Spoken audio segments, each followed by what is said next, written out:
અને અસ્વસ્થામાં થકી એના દ્રૌપદીના 5 પુત્રોનું હનન થયું એ કથા આવે છે.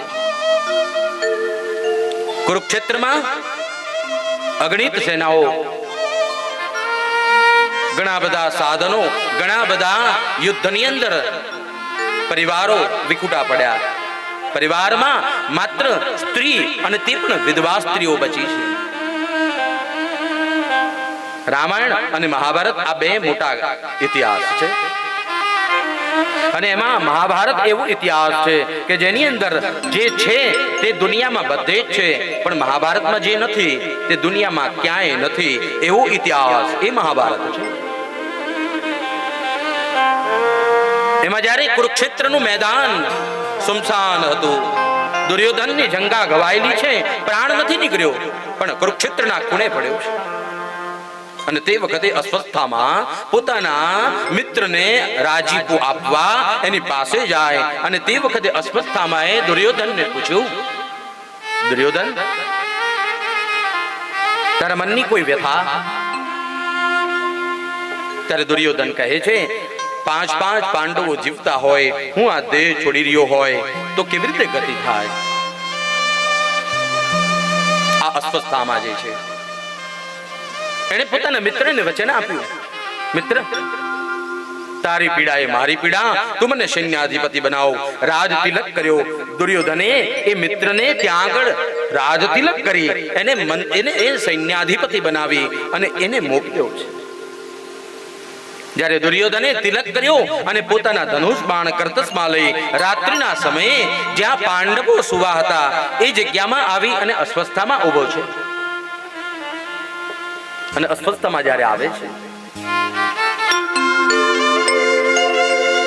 તે વખતે ભગવાન અને પૂર્વથી આ વિષયનો ખ્યાલ પાંડવોને એ શિબિરમાંથી બીજી શિબિરમાં લઈ ગયા. અને પાંડવોના પુત્રો છે એ શિબિરમાં જ્યાં પાંડવો સુતા તે જગ્યામાં આવી ગયા. પાંડવો જેવા જ એમાં રતિભર પણ જુદો ભેદ ન લાગે એવું એમનું સ્વરૂપ હતું.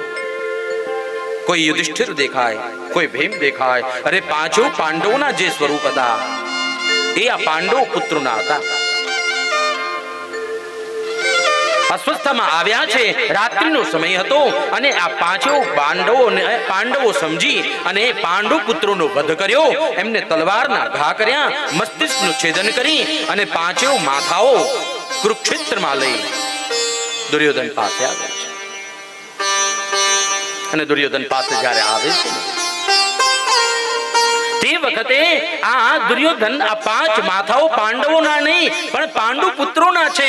અને તે વખતે આ દુર્યોધન મહાપાપી, એને પણ મનમાં ક્રોધ આવ્યો. અરે અસ્વસ્થામાં આપે આવું હીન કાર્ય કર્યું. અરે આ 5 પાંડુ પુત્રો છે અને પાંડુ પુત્રો હોત ને તો મને પણ તિલાંજલિ આપત, એ મારું પણ પિંડદાન કરત. તમે અધમ કાર્ય કર્યું છે, મારી મુખ સામેથી આપ જાઓ.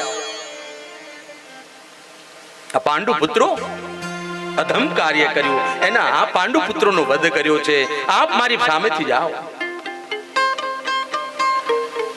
શિબિરમાં 5 પાંડુ પુત્રોની લાશ પડી છે, શરીર પડ્યું છે. દ્રૌપદી વિલાપ કરે.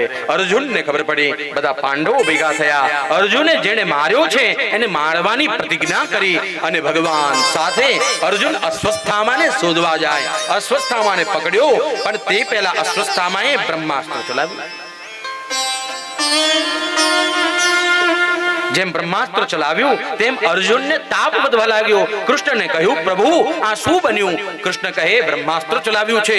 પણ સાંભળો અર્જુન, આ અસ્વસ્થામાં તે બ્રહ્માસ્ત્ર ચલાવવાનું જાણે છે, પણ તેને વારણ વિધિ નથી આવડતી. તમે પણ બ્રહ્માસ્ત્રનું સાધન કરો. અને તે વખતે ભીમ અર્જુને બ્રહ્માસ્ત્રનું સાધન કર્યું અને બ્રહ્માસ્ત્ર બંને તરફ ટકરાય, આ પૃથ્વીનો લોપ થાય. તે વખતે બ્રહ્મ પ્રગટ થઈ અને એમને કહે, સાવધાન, આ બ્રહ્માસ્ત્રથી આ પૃથ્વીનો લય થશે, જે હજુ ઘણો વાર છે. અર્જુને બ્રહ્માસ્ત્રનું વારણ કર્યું. અસ્વસ્થામાને પકડ્યો, પણ આ બ્રહ્માસ્ત્રના અસ્વસ્થામાને વારણ નથી કર્યું. અસ્વસ્થામાને લઈ શિબિરમાં ગયા અને દ્રૌપદીએ તે વખતે પોતાના સામે અસ્વસ્થામાને જોયા છે. અને તે વખતે અર્જુનને આ નારી ભારતની ક્ષત્રાણી, ભારતની નારી ઉપદેશ આપે, સાવધાન અર્જુન, આ તમારો ગુરુપુત્ર છે, ગુરુનો આત્મા કહેવાય, એ બ્રાહ્મણ છે. અને જો બ્રાહ્મણનો રોષ આપણા કુટુંબ પર ઉતરશે ને તો તમારી પાછળ, તમે તો શું પણ તમારા પાછળની પેઢીઓમાં પણ કોઈ બચશે નહીં. સાવધાન, બ્રાહ્મણનો અપરાધ હોય તો પણ એને મરાય નહીં, આપ છોડી દો. મુચ્યતામ મુચ્યતામ એષ બ્રાહ્મણો નિતરામ ગુરુઃ. હે અર્જુન, મુચ્યતામ, છોડી દો, છોડી દો. આ બ્રાહ્મણ, એ બ્રાહ્મણનો રોષ અને બ્રાહ્મણનો ક્રોધ આપણા રાજ પરિવાર પર ઉતરશે ને તો આપણા પૂર્વજોને પાણી આપનાર પણ કોઈ નહીં બચે. એ આ બ્રાહ્મણ છે. બ્રાહ્મણ એ ભગવાનનું મુખ છે, માટે બ્રાહ્મણના આશીર્વાદ લેવાય, બ્રાહ્મણનો વધ ન થાય.